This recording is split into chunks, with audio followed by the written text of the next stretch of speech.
For this video, we're going to talk about modeling your clay, but using the tools, specifically the loop tools, to do that. So for this, I'm going to make that sort of dessert shell that had the blueberries in it.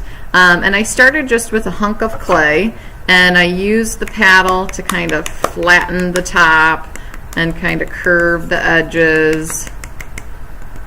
Okay, but I already did that. That's how I used it with the paddle. How I did that was with the paddle.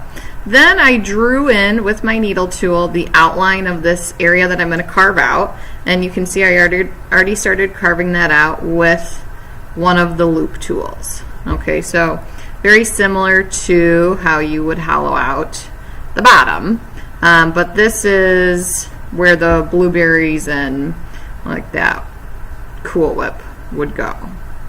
Okay, so I'm going to scoop this out, kind of try to make it flat on the bottom. There's all different shapes of these loop tools and sizes, so depending on what you're making, you know, dig around and look for the shape and size that's going to work for what you're working on. Okay, and then I have both of the sponges over here. This is the sea sponge. This is the elephant ear sponge. The sea sponge is kind of more generally useful. You can use it to smooth out all sorts of stuff, kind of get rid of those crumbs of clay or little cracks or things.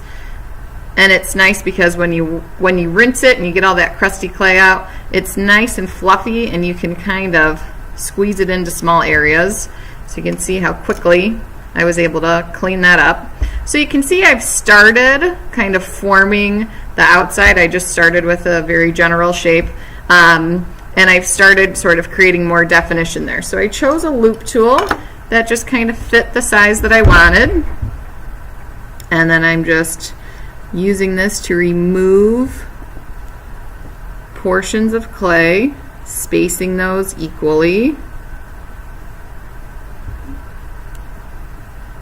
Okay, and I would continue to do that all the way around, kind of rounding those really geometric edges so that looks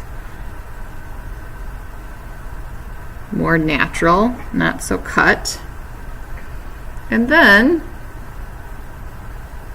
using my sponges to kind of help smooth that out even more.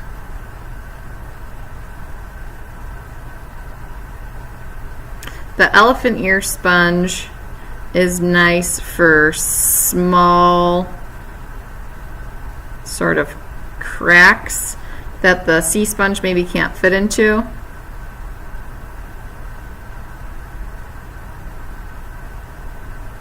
So maybe between you and your partner, you have a sea sponge and an elephant ear sponge that you're sharing. Okay, so I would just continue to do that all the way around, and you can see how that would turn out to be that area of the dessert. Now, if this is too thick, because I'm not going to go down really far with that, I may also need to hollow out the bottom just so that I make sure this doesn't explode in the kiln. Okay, and then my blueberries would be made separate. Those would just be little balls of clay. Those would be fired separate, and then once I glazed them, those would fit in there, maybe a little bit smaller, to create my finished dessert.